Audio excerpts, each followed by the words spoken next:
হুসাইন মাহমুদ নামের আমাদের এক ভাই প্রশ্ন করেছেন কুমিল্লা লাকসাম থেকে।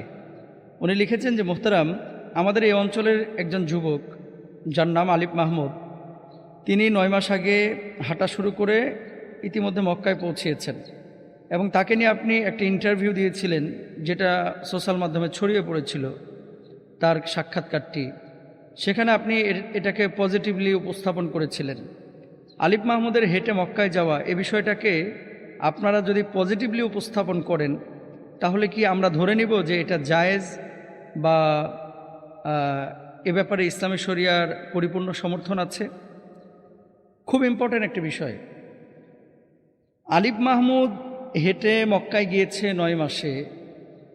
কোরআনুল কারিমে যে আল্লাহ সুবহানাহু ওয়া তাআলা হজ্জের ব্যাপারে যতগুলো কথা বলেছেন, ওমরার ব্যাপারে যে কথাগুলো বলেছেন, এখানে বাহনের কথাও বলেছেন এবং পায়ে হেঁটের কথাও বলেছেন।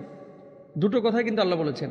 এখন ইসলামিক স্কলাররা বলে থাকেন যে যেহেতু বিমান আছে, যেহেতু জাহাজ আছে, এখন যেহেতু বাহন আছে, সেহেতু বাহনে না গিয়ে এভাবে নিজেকে হুমকির মধ্যে রেখে এত দূর হেঁটে যাওয়াটা অনুত্তম কাজ। হারাম কিন্তু একজন স্কলারও বলে নাই, হারাম বলার সুযোগও নাই।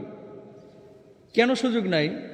আপনি আপনার বাড়ির পাশে মসজিদে যাচ্ছেন নামাজে, এখন নামাজে আপনি হুন্ডা নিয়ে যাবেন না গাড়ি নিয়ে যাবেন নাকি আপনি ঘোড়া নিয়ে যাবেন, সেটা তো আপনার একান্ত ব্যক্তিগত ব্যাপার। যদি আপনি বলেন যে আলাদা কোনো ফজিলত আল্লাহ রাসূল বলেছেন কিনা, তাহলে আলাদা কোনো ফজিলতের এখানে বিষয় না, বিষয়টা হচ্ছে জায়েজ এবং না জায়েজ। নিষিদ্ধ কোনো জিনিসকে আপনি সরাসরি হালাল বলতে পারবেন না, আবার সরাসরি কোনো হারাম বিষয়কে আপনি হালাল বলতে পারবেন না, এটা আপনার জন্য জায়েজ নাই। আলিফ মাহমুদ আলহামদুলিল্লাহ যাওয়ার পর থেকে আমার সাথে নানানভাবে যোগাযোগ করে এবং পরামর্শ নেয়। আমি এই মুহূর্তে আলিফ মাহমুদকে ভিডিও কলে নিব এবং তার সাথে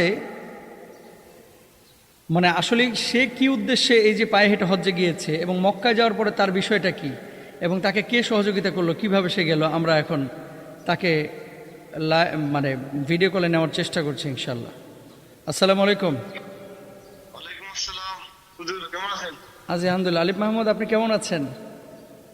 আল্লাহর রহমতে আলহামদুলিল্লাহ ভালো আছি। আচ্ছা, আমাকে আপনাদের লাকসাম থেকে একজন প্রশ্ন করেছেন যে আলিফ মাহমুদের ইন্টারভিউ নিয়েছিলেন ৯ মাস আগে, তো সে সময় পজিটিভলি উপস্থাপন করেছিলেন আলিফ মাহমুদকে। তো আলিফ মাহমুদ যে এখন মক্কায় পৌঁছে গেছে, আসলে এই বিষয়টাকে আমরা কিভাবে দেখি? আলিফ মাহমুদ আপনি কেন পায়ে হেঁটে মক্কায় গেলেন আমাদের দর্শকদের উদ্দেশ্যে যদি বলতেন। এখন আপনার সামনে বাংলাদেশের যারা সোশ্যাল মাধ্যমে অ্যাক্টিভ এবং যারা আমাদের বিভিন্ন আলোচনাগুলো পেশ করে থাকে অনেকে আছেন আর কি, আপনি আপনি নিশ্চয়ই আপনাকে দেখাইলে বুঝতে পারবেন। আচ্ছা, এই যে আমার এই ভাইরা আছেন এখানে। তো আলিফ মাহমুদ আপনি প্রথমেই যদি আমাদের যে ভাই প্রশ্নটি করেছেন সেই ভাই এবং গোটা জাতির উদ্দেশ্যে আপনি যদি বলতেন যে আসলে কেন আপনি উমরাটা করলেন আর কেন আপনি হজ্জে গেলেন এভাবে পায়ে হেঁটে, আপনি যদি বলতেন, বলেন। আসলে আসলে হুজুর আমি একজন ভ্রমণ প্রেমী মানুষ। আমার ভ্রমণ করতে ভালোবাসি, এটা হচ্ছে প্রথম কথা। তো আসলে আমরা পৃথিবীতে যে মানুষ যে কাজই করি না কেন, আমাদের কাজের মাধ্যমে আল্লাহকে স্মরণ করা উচিত। তো আমি আলিফ মাহমুদ আপনাকে এক নম্বর প্রশ্ন, ভাবলাম আলিফ মাহমুদ আপনাকে আমি এক নম্বর প্রশ্ন যেটা করেছি আপনি সেটা উত্তর দেবেন মেহরবানি করে। আপনাকে পজিটিভলি উপস্থাপন আমরা করেছিলাম। তো এখানে বলা হয়েছে যে পায়ে হেঁটে উনি যে হজ্জে গিয়েছেন এই কাজটা ঠিক হয়েছে নাকি বেঠিক হয়েছে, আমাদেরকে প্রশ্ন করেছে। আমরা বলেছি এটা বেঠিক কোনো কাজ করেন না, উনি ঠিক কাজ করেছেন এবং এটা হারাম কিছু না। জি প্রথম জি প্রশ্নের উত্তর দেওয়া জি 30 জি সেকেন্ডের মধ্যে ইনশাল্লাহ। তো আমার মানে আমার কথা হচ্ছে, আমরা পৃথিবীতে যে যে কাজই করি না কেন, আমাদেরকে আমার কাজের মাধ্যমে আমাদেরকে আল্লাহকে স্মরণ করা উচিত। তো আমি চিন্তা করলাম, আমি যেহেতু একজন ট্রাভেলার, ভ্রমণ করতে ভালোবাসি, ভ্রমণ পিপাসু মানুষ, তো আমি যদি আমার এই ট্রাভেলের মাধ্যমে আমি আল্লাহকে পাই, এটা আমার জন্য সবচেয়ে বড় পাওয়া হবে। কারণ আমি চাই নিজেকে পরিবর্তন করতে। এবং আজকে আমি যদি মক্কা মসজিদে নাও আসতাম, পৃথিবীর অন্য কোনো দেশে হয়তো ঠিকই যাইতাম। তো আমি চিন্তা করলাম, আমি আমার প্রথম সফরটা আমি মক্কা মদিনায় যাবো এবং নিজেকে পরিবর্তন করব।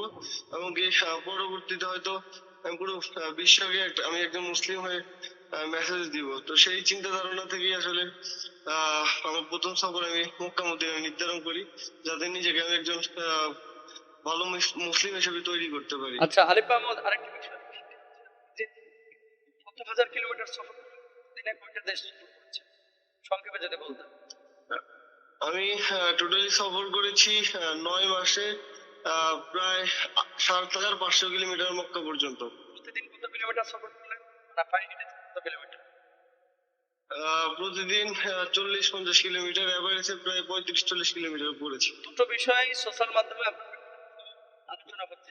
এক নম্বর হচ্ছে আপনি নাকি অনেক টাকা পয়সা ইনকাম করেছেন বিদেশে গিয়ে, অনেকে অনেক ধরনের হেল্প আপনাকে করেছে। ২ নম্বর হচ্ছে আপনি নাকি মাঝে মাঝে গাড়িতে শেষ করি, মাঝে মাঝে আপনি নাকি গাড়িতে সফর করেছেন, এটা সত্যতা আছে কিনা? আসলে হুজুর সেরকম কিছুই না। ওরকম লেভেলের মানে কোনো টাকা পয়সা আসলে ইনকামের জন্য তো এখানে বাইর হয়নি। আরেকটা বিষয় বলি, অবশ্যই। জি। একটা বিষয় বলি যে কেউ যদি আপনাকে, এখন আমরা তো মাহফিলে যাই বিভিন্ন জায়গায়, আপনাকে $২,০০০ বা $১,০০০ কেউ যদি হাদিয়ে দেয় সেটা ভিন্ন বিষয়, কিন্তু এরকম কোনো ব্র্যান্ডিং কোম্পানি কি আপনাকে কেউ স্পন্সর করেছে যে আপনি এখানে যাচ্ছেন ৩০ লক্ষ টাকা আপনারা দিব, এরকম কিছু আছে? আসলে বাংলাদেশ থেকে যখন বাইরে তখন স্পন্সর ছিল, কিন্তু এত পরিমাণের সমালোচনা হয়, কিন্তু পরবর্তীতে স্পন্সরের ভয় আর আমাকে আর কি স্পন্সর করেনি। পরবর্তীতে আমি বলতে গেলে সম্পূর্ণ নিজের খরচে এই পর্যন্ত আসছি, আলহামদুলিল্লাহ। শুকরান। তারপরে স্পন্সর ভাইদের ধন্যবাদ, যে তারা পাশে ছিল বিধায় আমি আর একটু বেশি সাহস পেয়েছি। যদিও পরবর্তীতে পাশে ছিল না, কিন্তু তারা প্রথম অবস্থায় পাশে ছিল বলেই আমি আমার সাহসটা পেয়েছি। তাই তারা পাশে না থাকলে তাদেরকে আমি ধন্যবাদ জানাই। ধন্যবাদ। এবং আর আপনি যে পায়ে হেঁটে না গিয়ে গাড়িতে চড়েছেন মাঝে মাঝে, যেগুলো সোশ্যাল মাধ্যমে যারা কাজ করে তারা যে ছড়াচ্ছে, এটা কি সত্য? না, আমি একবার সংক্ষেপে বলি। মানুষ মনে করে যে অনেক দূরত্ব, আসলে আমি চিন্তা করেছি যে আমি পুরো পৃথিবীটা ভ্রমণ করবো। পুরো পৃথিবী বলতে গেলে ১.৫ থেকে ২ লক্ষ কিলোমিটার। তো আমি যদি পুরো পৃথিবী ভ্রমণ করার একটা পরিকল্পনা করতে পারি, আসলে আল্লাহর ঘরে যাওয়া ৮,০০০ কিলোমিটার এটা আমার জন্য কিছুই না। যদি ৮,০০০ জায়গায় ৮০,০০০ কিলোমিটার হতো সেটাও আমার জন্য সম্ভব ছিল। আমি ইন্ডিয়াতে টোটাল সফর করেছি হুজুর ২,০০০ কিলোমিটার। তো ২,০০০ কিলোমিটার সফর করার জন্য আমি প্রায় ২ মাসের বেশি ছিলাম। তো প্রতিদিন আমি এমনি ৪০-৫০ কিলোমিটার সফর করি। তো এমনি ৫০ দিনের মধ্যে ইজিলি সফর করা যায় পুরো ধন্যবাদ। ইন্ডিয়া। তো আমি সেখানে ২ মাস বেশি ছিলাম। ধন্যবাদ। তারপরে পাকিস্তান ১৪-২০ দিন ছিলাম। ইরানে সবচেয়ে মানুষের বেশি ছিল ইরান নিয়ে, যে ইরানে তো তাদের কিভাবে শেষ করলাম। মূলত ইরান ছিল ৭০০ কিলোমিটার আমার সফর, এবং ৭০০ কিলোমিটার আমি ১৮ দিনে শেষ করি। আচ্ছা, আপনি তাহলে কোনো গাড়ি ইউজ করেন? কিন্তু খুবই কম পড়ে। আপনি কোনো গাড়িতে ওঠেন নাই তাহলে? একমাত্র আমি ইরান থেকে আরব আমিরাত যখন প্রবেশ করি, এখানে আমি শিপ ইউজ করছি। আচ্ছা, এবং কি জি, এবং কি হুজুর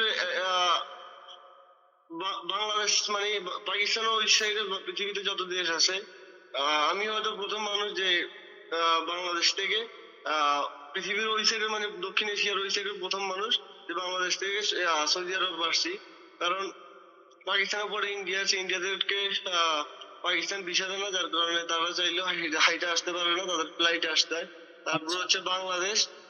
বাংলাদেশ তো এই প্রথম আমি বাইর হলাম, আর এরপরে যেসব ওগুলা আসলে ফ্লাইট ছাড়া কখনোই আসতে পারে না, কারণ মাঝখানে একদম বড় বড় সমুদ্র। সেখানে আপনি রহমত আমার একটা ছিল, আমার জীবনের প্রথম আমি সৌদি আরব থেকে ফ্লাইট রুটে বাংলাদেশ আমার অনেক স্বপ্ন ছিল। আমি এখন পর্যন্ত আল্লাহর রহমতে আমি ফ্লাইট কখনো উঠিনি, এবং কখনো বিমান দেখিও নাই। অনেকে ভাবছে আমি বিমানে উঠছি, আসলে বিমানে এখন আমি উঠিনি। আমার জীবনে হয়তো আল্লাহ যদি রহমত করে প্রথম বিমান হয়তো আমি সৌদি আরব থেকে উঠতে পারি। ইনশাআল্লাহ। তার মানে গাড়িতে ওঠেন নাই তো? মানে ইরান থেকে দুবাই যাওয়ার কথা। না, অবশ্যই না। তো আমরা উত্তর পেয়েছি। লাইভে দেখতাম যাতে মানুষ জানতে পারে জি জি জি।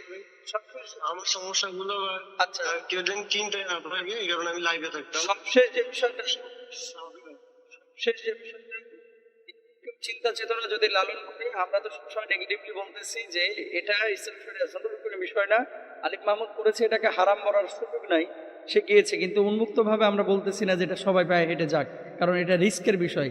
আলিফ মাহমুদ যেমন হাঁটতে পারে, সবাই তো হাঁটতে পারে না। সবশেষ যে বিষয়, আলিফ মাহমুদ আপনি বিয়ে শাদী কি করবেন দেশে এসে? প্রস্তাব না, প্রস্তাবনা যায় নাই? ইরান থেকে পাকিস্তান থেকে কেউ প্রস্তাব দেয় নাই? হ্যাঁ অবশ্যই পেয়েছি, পাকিস্তান থেকে, জি, ইরান থেকে পেয়েছি। মাশাআল্লাহ। আল্লাহ তাআলা বারাকা দান করুক। ভালো থাকবেন আলিফ মাহমুদ, আপনার জন্য অনেক দোয়া, এবং আমরাও দোয়া চাই খাস করে। শুকরান, জাযাকাল্লাহ। আসসালামু আলাইকুম রহমতুল্লাহ। সুদীর্ঘ আলোচনা করেছেন। কেন বললাম এই কথাটা? পজিটিভলি এবং নেগেটিভলি আমরা একটা জিনিস বলি কি, যে হারাম হওয়ার জন্য কোনো বিষয় সেটা সরাসরি দলিল লাগে। আপনি যখন একটা শরীয়তের কোনো বিষয়কে বলবেন যে হারাম, এটা দলিল লাগবে কোরআন এবং হাদিসে। তো দলিল যদি না থাকে তাহলে সরাসরি এটাকে হারাম বলার সুযোগ নাই। সারা বাংলাদেশের প্রত্যেকটা মানুষ পায়ে হেঁটে হজ্জে যাকে, এটা কিন্তু আমরা বলতেছি না। তবে কেউ যদি যায় আল্লাহকে ভালোবেসে, রাসূলকে ভালোবেসে, সেটাকে হারাম বলার সুযোগ নেই। তবে জীবনের হুমকি যদি থাকে, সবাই তো ওর মতো হাঁটতে পারে না, যে যাওয়ার পরে আপনার স্ট্রোক করে মরে যাবে বা তাপে মরে যাবে, এরকম যদি আশঙ্কা থাকে তাহলে সেই ব্যক্তির জন্য মানে ভুলেও এটা করা যাবে না, কারণ সেটা আত্মহত্যার শামিল। আল্লাহ তাআলা আমাদেরকে বোঝার তৌফিক দান।